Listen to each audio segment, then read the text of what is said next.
दोस्तों फिर से स्वागत है अपने चैनल पर। और इस बार हम कर रहे हैं रोड ट्रिप दिल्ली से औली उत्तराखंड तक। तो इसके लिए हम रात को चल दिए हैं, यहाँ से 12:47 हुए हैं।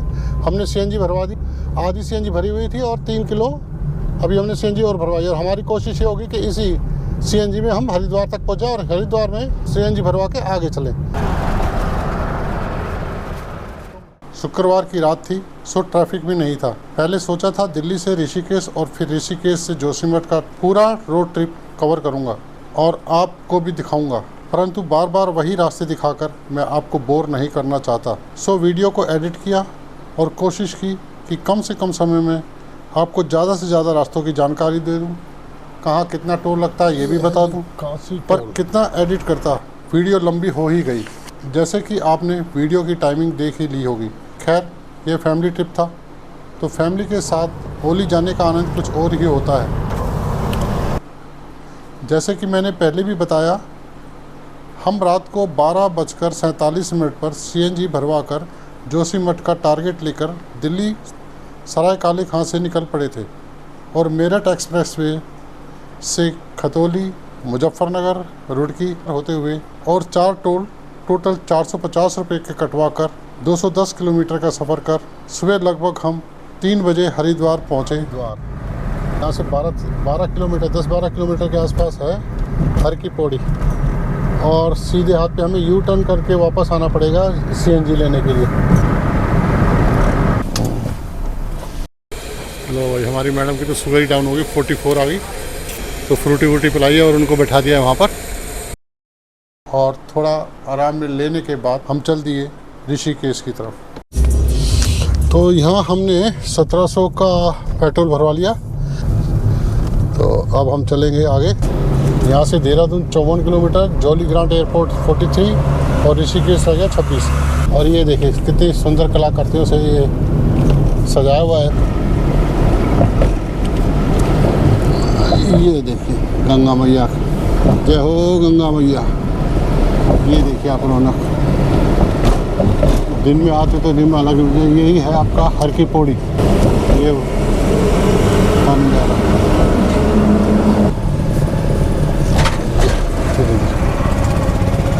और ये लेफ्ट हैंड साइड में हर हर महादेव। अब हम सीधे चलेंगे ऋषिकेश। अब ये जो हम फ्लाईओवर आप देख रहे हैं, इस फ्लाईओवर तैयार हो चुका है हरिद्वार से सीधा ऋषिकेश के लिए। अब हम पहुंच गए हैं ऋषिकेश शहर और समय हुआ है पूरा 5। ऋषिकेश में हम शहर के बीचों बीच से ही निकले, जिससे हमें सोते हुए शहर, हेमकुंड साहिब गुरुद्वारा, खाली चौराहे और राम झूला को आराम से देखते हुए 5:30 बजे तक तपोवन ऋषिकेश पहुंच गए। ये है रास्ता जो लेफ़्ट से आ रहा है, जो हम बाईपास से आते हैं ऋषिकेश से, और ये अंदर से हम आ गए हैं और अब हम पहुंच जाएंगे तपोवन।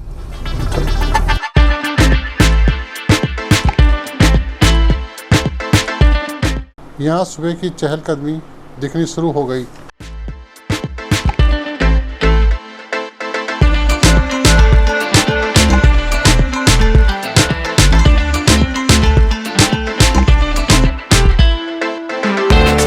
मैं ये भी बता दूं कि ऋषिकेश से पहाड़ शुरू हो जाते हैं। अब प्लेन रास्ता नहीं है, सारा पहाड़ वाला रास्ता है। तो यहाँ पे बड़ी सावधानी से और बड़े आराम से गाड़ी चलानी चाहिए। ये जगह आ गई है ब्रह्मपुरी। ऋषिकेश में राफ्टिंग काफ़ी होती है, तो उसका जो छोटा पड़ाव है वो ब्रह्मपुरी से होता है। राफ्टिंग के जो शौकीन और जो लंबा रूट चलते हैं वो यहीं से शुरुआत करते हैं, शिवपुरी से। यहाँ सब कुछ है, रिवर राफ्टिंग, बंजी जंपिंग और बहुत सारी चीज़ें। अभी दिन पूरी तरह से निकला नहीं था, बाहर हल्की हल्की ठंडक महसूस हो रही थी। सफ़र का आनंद आने लगा था। आपको तो पता ही है, पहाड़ पर गाड़ी चलाने का मज़ा अलग ही आता है, और फिर ये दृश्य मिल जाए तो मज़ा ही कुछ और होता है।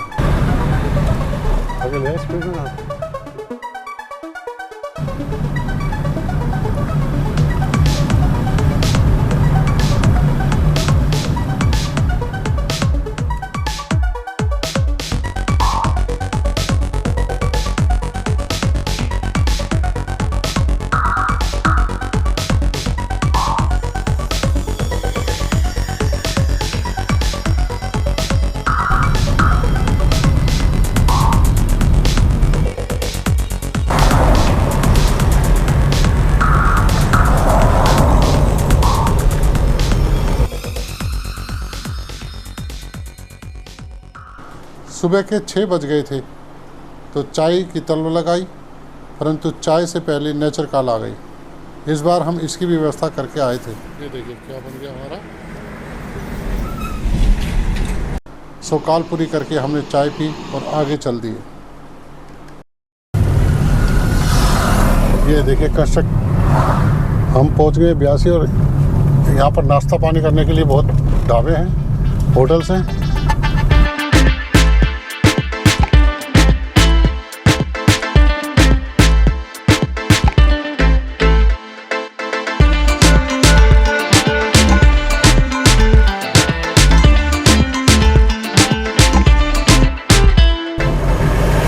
सिंगवाली में हम चाय के लिए रुके।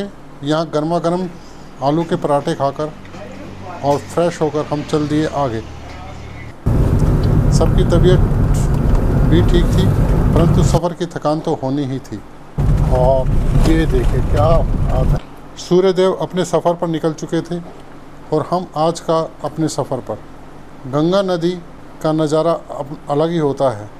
ऋषिकेश में हम उसके साथ साथ चलते हैं और यहाँ तक आते आते उससे काफ़ी ऊंचाई पर आ जाते हैं और गंगा नदी ऐसी लगती है जैसे एक छोटी सी धारा रह गई हो। 8:15 हो चुके हैं और धूप अच्छी खासी निकली हुई है। मौसम बिल्कुल साफ़ है।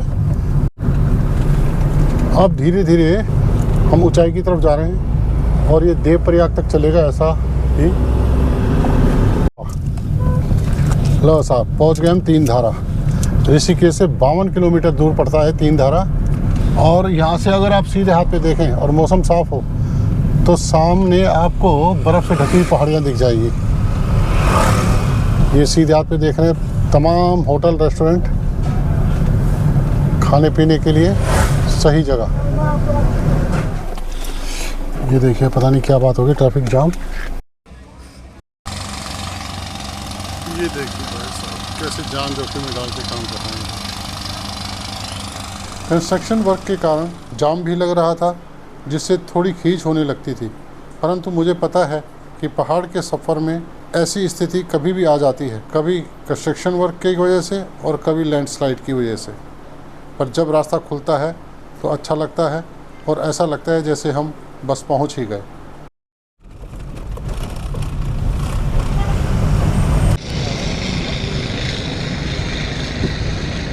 ये है देखो जी सीधे हाथ में मूर्ति। क्या छत पे देखो, मकान की छत पे बनाई हुई है, शिवलिंग भी है। ओहो ये देखिए ये भी लैंडस्लाइड। संगम नगरी देवप्रयाग में आगमन पर आपका हार्दिक स्वागत। हम पहुंच गए देवप्रयाग। अब दिन निकल आया था, परंतु गुड फ्राइडे की छुट्टी होने के कारण सड़कों पर ज़्यादा भीड़ नहीं दिख रही थी।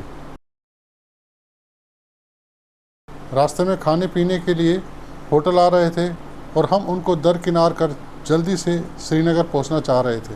सफ़र करते करते हम पहुंच गए देवप्रयाग।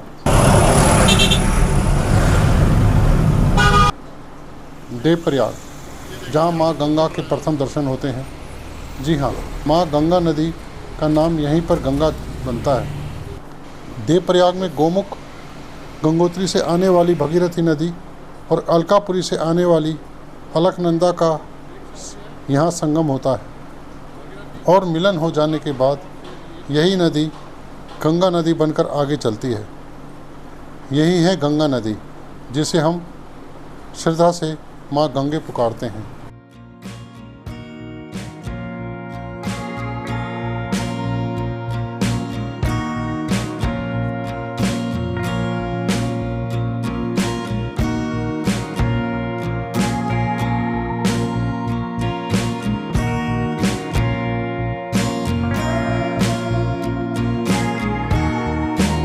संगम को अच्छी तरह से निहार कर हम चल दिए आगे।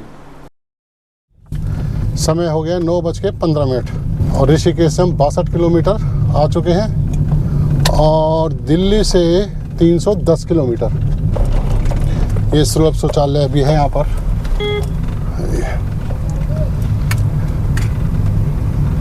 यहाँ से भी आप पीछे जा सकते हैं। ये भी पुल बन गया है अब, तो इससे भी काफ़ी सहूलियत हो गई है। मैंने पहले यहाँ बड़ा जाम लग जाता था, अब सड़कें ठीक ठाक हो गई हैं लैंडस्लाइड्स के कारण जो मलबा सड़क पर फैला था वो भी काफ़ी हद तक हटा दिया गया है। लो जी, नगर पंचायत कीर्ति नगर में आपका हार्दिक अभिनंदन करते हैं। ये पहुंच गए हम जी कीर्ति नगर, और ये आता है आपका पुल, जो कि यहाँ पे इन्होंने स्टैंड भी बना रखा है। उसकी वजह से थोड़ा सा ट्रैफिक रुक भी जाता है। ये देखिए, रोक लेते हैं गाड़ी का। हम भी काफ़ी आराम से चलते आ रहे हैं, थके हुए हैं रात के, और थोड़ा थोड़ा थकान, क्या थोड़ी नहीं बहुत ज़्यादा थकान हो रही है। ये रोकेंगे नहीं भैया हमें? तो श्रीनगर भी काफ़ी लंबा चौड़ा शहर है जी। इस क्षेत्र का मेरे ख्याल से सबसे बड़ा शहर है। आज छुट्टी होने के कारण, गुड फ्राइडे होने के कारण मेरे ख्याल से काफ़ी कम रास्ते खड़ा। ये तो 10 बजे तो यहाँ काफ़ी ट्रैफिक हो जाता था।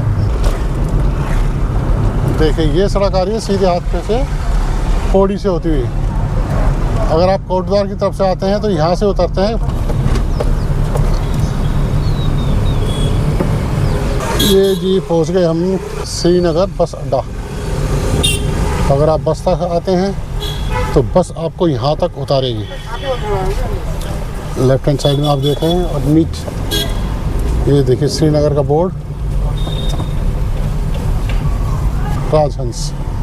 ये है होटल राजहंस। ये देखिए ICICI बैंक के साथ में, और इसी के सामने है एकदम सीधे हाथ पे देखेंगे गढ़वाल विकास मंडल निगम का गेस्ट हाउस। इसके रेट गर्मी हो सर्दी हो कुछ भी हो एक जैसे ही होते हैं। यहाँ एक पेट्रोल पंप भी है और होटल्स खूब है। श्रीनगर से लगभग 8-10 किलोमीटर दूर आता है माँ धारी देवी का मंदिर। ये देखिए,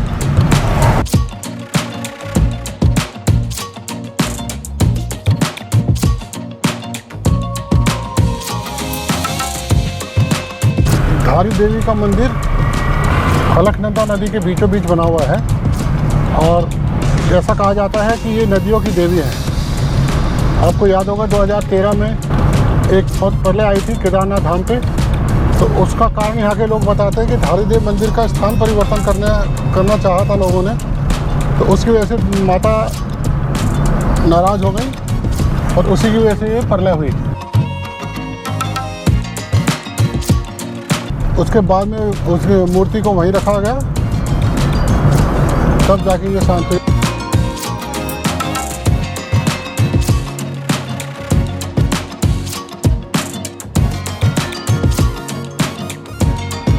लोग आगे जो भी जाते हैं यहाँ पे दर्शन भी कर जाते हैं। जो पहली बार आते हैं वो दर्शन जरूर कर लेते हैं।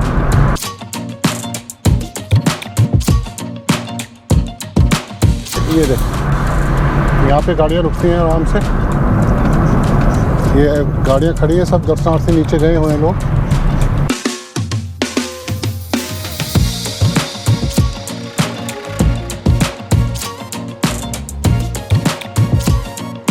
जय धारी मैया की, जय माता दी। हाँ ठीक है, जय हो। ये लोहे का ब्रिज कितने सालों से बनता हुआ हम देख रहे हैं, और अब लगभग ये पूरा हो गया है। ये देखिए, ये जो सड़क है ना, लैंडस्लाइड एरिया बड़ा ज़बरदस्त, और मुझे लगता है ये काबू में नहीं आ रहा है। ऊपर मिट्टी है, ये कभी भी ख़तरनाक हो सकता है। पहले गेयर मिली ना,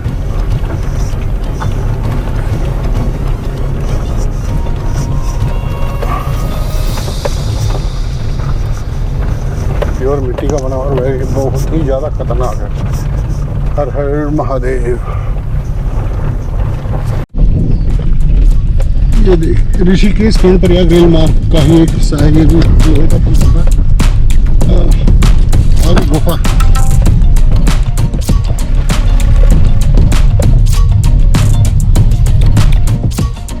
सुलभ शौचालय की सुविधा रहेगी।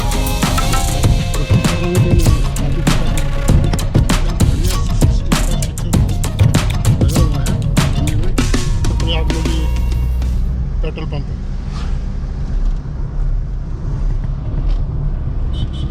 अब यहाँ से रुद्रप्रयाग मेन शहर रहते हैं 4 किलोमीटर।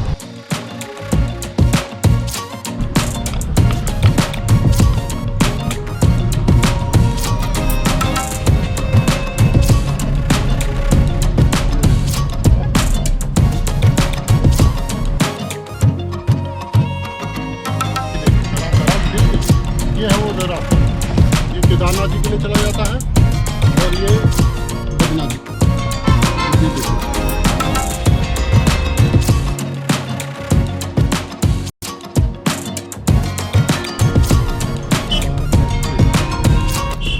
ये आगे आप वो ऐतिहासिक चौक बस खड़ी है और सुरक्षा काफ़ी है यहाँ पर। देखिए ये इलेक्शन के मद्देनज़र है, इलेक्शन ही है।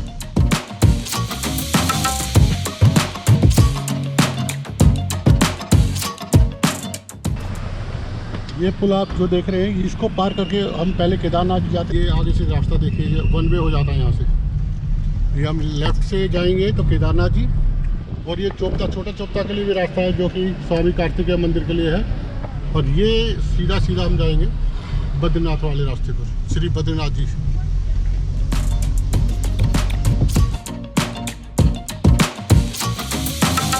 आपकी जानकारी के लिए मैं और बताऊं कि इसी रूट पे 5 प्रयाग पड़ते हैं। पहला देव प्रयाग, रुद्र प्रयाग, अभी कर्ण प्रयाग आने वाला है, उसके बाद नंद प्रयाग और फिर जोशीमठ से आगे विष्णु प्रयाग, और छठा प्रयाग सोन प्रयाग वो केदारनाथ जी की तरफ है।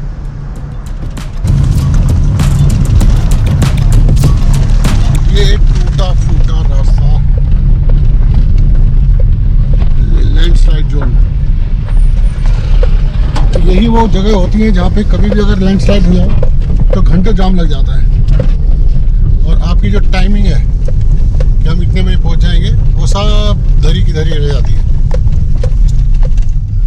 हालांकि हमारे पास मशीनरी इतनी है कि ये काम फटाफट हो जाता है, फिर भी कभी कभी ऐसा फंस जाती है गाड़ी।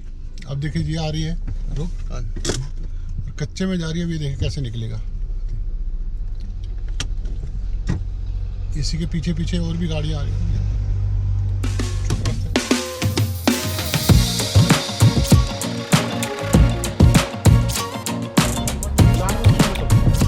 जोशीमठ 95 किलोमीटर है, इसका मतलब कम से कम 2 घंटे। ये देखिए चेकिंग हो रही है यहाँ पर, चेकिंग पॉइंट। फिर आगे ये देखिए डिग्गी यहाँ पे चेक होती है, और इनका डिग्गी चेक करने का ढंग। यही वो जगह है जहाँ पे हमारे पासेस वगैरह चेक होते थे।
ये रानीखेत ग्वालधाम के लिए चला जाता रास्ता, और ये बद्रीनाथ जोशीमठ।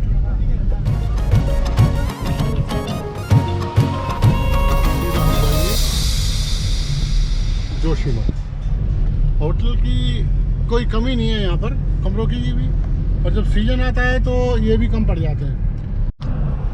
ये देखिए धुआं सामने दिख रहा है, धुआं।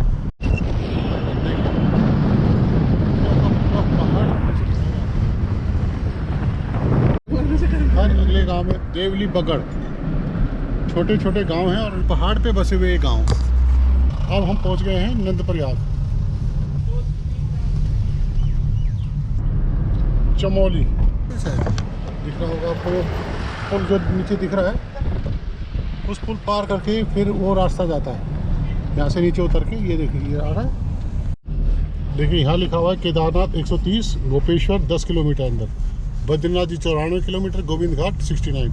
गोविंद घाट वही जगह है जहाँ से हेमकुंड साहिब की यात्रा शुरू होती है। ये जो लेफ्ट से आ रही है गाड़ी, ये गोपेश्वर से आ रही है, चोपता से, और ये हम जब आते हैं तो केदारनाथ जी का, और इधर घूम के ये चले जाते हैं बद्रीनाथ जी की तरफ। ये देखिए यहाँ भी चमोली का बोर्ड लगा हुआ है।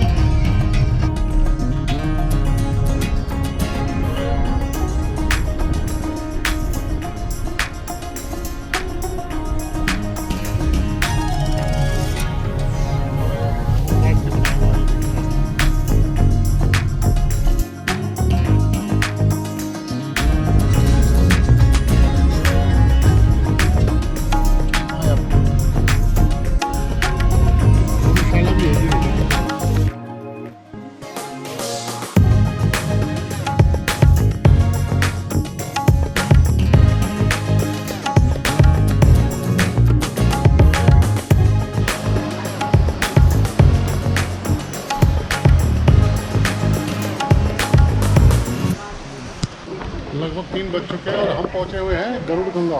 12 किलोमीटर ऊपर से, 12 किलोमीटर ऊपर गरुड़ जी की मूर्ति है, चोंच बनी हुई है। चोंच में से श्रीमुख से कह रहे हैं उनके ये पानी आ रहा है, गंगा आ रही है। वहाँ सबको जा नहीं सकते, मतलब कुछ तो जाते हैं पर सब नहीं जा सकते। इसके लिए उन्होंने यहीं पर एक मंदिर बना दिया है। वही जिसने दर्शन करने पूजा करने वो यहीं पर कर सकते हैं।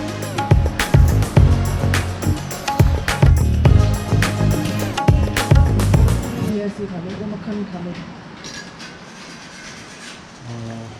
मिक्स वेज क्या मक्खन नहीं है भैया? लो भाई, बिना मक्खन की रोटी खाओ, खत्म हो गया। 3:38 पर हम चल दिए खाना खा के। तो यहाँ से 28 किलोमीटर है ओली। 3:40 हो गया और मुझे लग रहा है आगे मौसम ख़राब हो रहा है।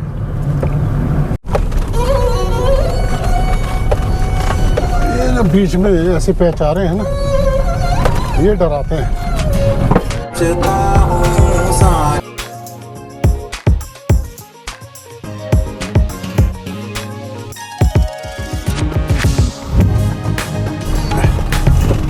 पहुँच गए साहब हम हेलंग 4 बजे। यहाँ भी खड़े हैं भाई।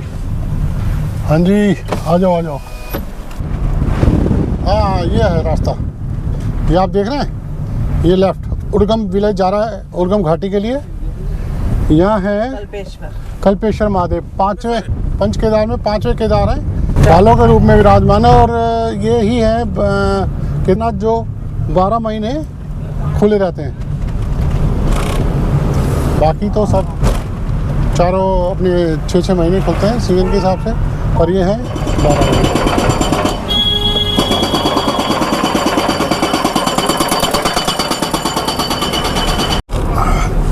ये आ गया पेट्रोल पंप, तो पेट्रोल डलवा ही लेते भाई। पेट्रोल नहीं है क्या? पेट्रोल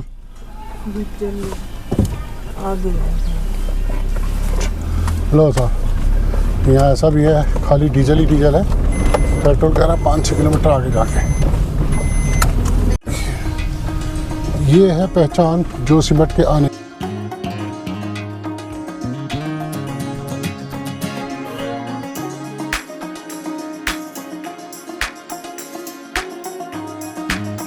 और यहाँ से ये जो गेट है, यहाँ से सीधा हम जाते हैं जोशीमठ, और सीधे हाथ पर ये हम जाएंगे ओली। सीधा जोशीमठ और सीधे हाथ पे ओली 13 किलोमीटर। तो जोशीमठ हम ना जाके पूरा पहले ही ओली के लिए चल देंगे। और ये सिंगल रोड है, बड़ा सावधानी से चलना है। और जब बर्फ़ पड़ जाती है तब तो और भी ख़तरनाक हो जाती है।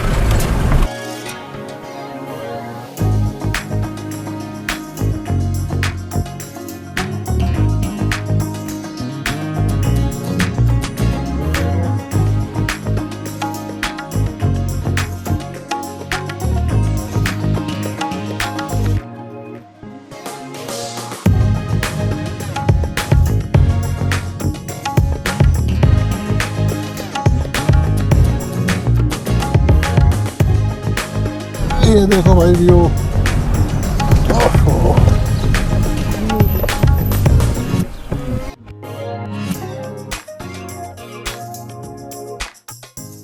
ITBP जोशीमठ, ये लो इन्होंने भी गेट बना रखा है।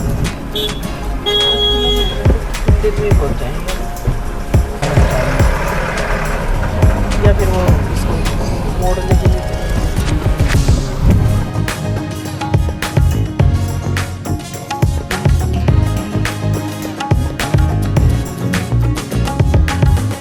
गोरी हट्स इसमें नहीं। और यहाँ से गए थे हम 7 किलोमीटर पैदल ऊपर। तो आपको नमस्ते करके याद हो। ये देखिए कितनी शांत है ओली।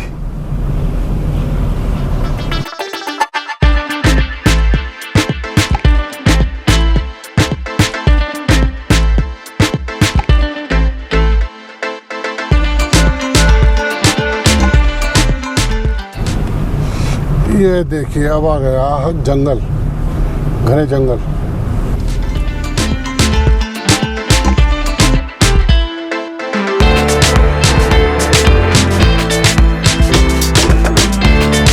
ये देखिए हैं भाई साहब थैंक्स। इसका मतलब पीछे 2 किलोमीटर लिखा था, अब हम पहुंच गए हैं ओली, जो कि मशहूर है स्कीइंग के लिए।